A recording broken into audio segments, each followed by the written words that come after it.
Welcome all of you. कैसे हैं आप सभी। हमने 4th क्लास की ईवीएस की बुक लुकिंग अराउंड या आसपास के चैप्टर 18 के पिछले 5 भागों में जाना कि कुछ एरियाज़ में पानी की बहुत किल्लत है और बहुत सारी ऐसी जगह भी हैं जहाँ पीने के लिए साफ़ पानी नहीं मिलता है। पानी को साफ़ करने के लिए हमने कुछ तरीकों के बारे में भी जाना। पानी के स्थानों और टॉयलेट आदि की साफ़ सफाई कैसे की जानी चाहिए ये भी हमने सीखा है। आज हम इस चैप्टर के पार्ट 6 में जानेंगे कि कर्नाटक के होलगुंडी गांव के बच्चों ने पानी की कमी को पूरा करने के लिए क्या कदम उठाया। इसकी जानकारी प्राप्त करने के लिए आप अपनी ईवीएस की बुक का पेज नंबर 156 ओपन करें या फिर इस पेज को आप अपनी स्क्रीन पर भी देख सकते हैं। Children show the way. बच्चों ने उठाया पहला कदम। टू लिटिल वाटर और no water. This was nothing new for the people in the Holgundi area of Karnataka. Karnataka के होलगुंडी गांव के लोगों को पानी की कमी की आदत पड़ गई थी। The wells would have some water only in rainy days. बारिश के दिनों में ही कुओं में पानी रहता था। In the past 3 years, there was not even enough rain. पिछले 3 सालों में बारिश की कमी से वहाँ सूखा पड़ गया। Everything had dried up there. There was no water for drinking, for growing crops or for animals. पानी था ही नहीं, ना खेती के लिए, ना पीने के लिए, ना ही जानवरों के लिए। People had to leave their village and go to nearby towns for some work. हार मानकर लोग मजदूरी करने शहर जाने लगे। Children had to leave school to go with the elders. बच्चों को भी स्कूल छोड़कर बड़ों के साथ जाना पड़ा। बच्चों, आपने इस गांव की स्थिति के माध्यम से यह जाना कि पानी हमारे लिए कितना महत्वपूर्ण है। यदि पानी की सही व्यवस्था नहीं होगी तो सारा जीवन अस्त व्यस्त हो जाएगा। The village panchayat was worried. All the members discussed what could be done. गांव की पंचायत परेशान थी। सब लोगों ने इसके बारे में बात की। This panchayat had some special members, children. इस पंचायत में बड़ों के साथ बच्चे भी हैं। The children's panchayat was called Bhima संघ। बच्चों की इस पंचायत का नाम है भीमा संघ। Has our village always had water shortage? The children asked the elders. बच्चों ने बड़ों से पूछा, क्या हमारे यहाँ हमेशा से ही पानी की दिक्कत रही है? No, it was not so before, replied village people. कुछ बड़े लोगों ने उन्हें बताया कि पहले ऐसे नहीं था।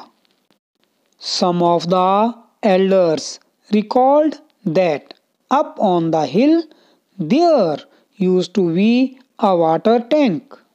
The tank would fill with water when it rained. पहाड़ी के ऊपर एक टंकी थी जिसमें बारिश का पानी भरा रहता था। There used to be fish in the tank and greenery around it. उसमें मछलियाँ भी होती थीं और आसपास बहुत हरा भरा रहता था। Those days, even the village wells and the pond used to have enough water. तब तो गांव के बाकी कुओं और तालाबों में भी पानी रहता था। On hearing this, the Bhimasang decided that they would first look for that tank. यह सुनकर भीमासंघ ने सोचा कि वे पहले उस टंकी को देखेंगे। The tank was on the hill. They found that the tank was full of mud and stones now. Tank पहाड़ी पर था। देखा तो पता चला कि टंकी कीचड़ पत्थरों से भरी थी। The tank had many cracks. How could the water remains in the tank? उसमें पानी कहाँ से भरता? उसकी दीवारों में भी दरारें थीं, फिर पानी कैसे टिकता? There were no trees and grass. How could there be greenery? आसपास ना कोई पौधा था ना घास, फिर कैसे होती हरियाली? The children said, "We must clean the tank and make the area green again."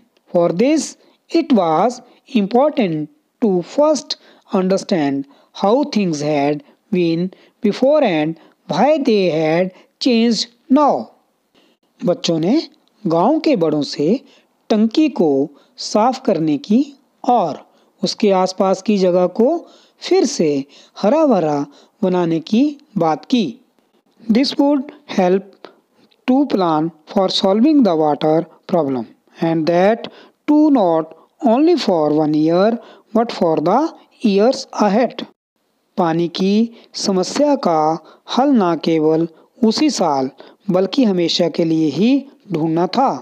The panchayat took help from some experts. Together they made a plan and together they worked for it.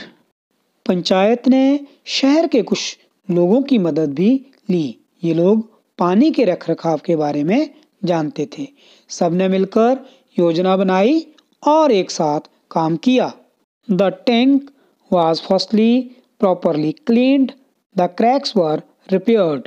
Grass and trees were planted all around the tank.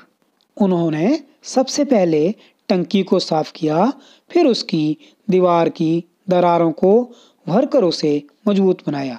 आसपास नए छायादार पेड़ लगाए और पुराने पेड़ों को पानी दिया।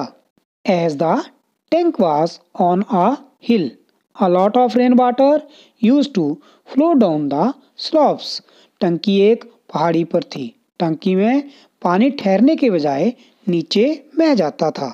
With this, water soil also would flow away. इसके साथ मिट्टी भी पानी के साथ बह जाती थी। So the children made a small dam on the slope to stop the water and soil. बच्चों ने ढलान पर जगह जगह बांध बनाए। Then everybody waited for the rains to come. फिर सबने बारिश का इंतजार किया। When it rained, the tank filled up with the water. बारिश आई और टंकी पहले की तरह ही पानी से भर गई। The children put some fish in the tank. बच्चों ने टैंक में कुछ मछलियां डाली। They kept guard to make sure that nobody stole the fish or harmed the plants. बच्चे वहां की रखवाली करने लगे ताकि कोई मछली ना चुरा सके और पेड़ पौधे ना तोड़े। One monsoon went by, then another. Things got better every year. The tank filled a little more. The plants grew. The fish multiplied. After 2 or 3 years, the tank remained full of water even after the rains had stopped. 2-3 सालों में ही टंकी फिर पानी से लबालब भर गई। उसमें पूरा साल पानी रहने लगा। आपने देखा किस तरह से भीमासंघ के बच्चों की मेहनत रंग लाई।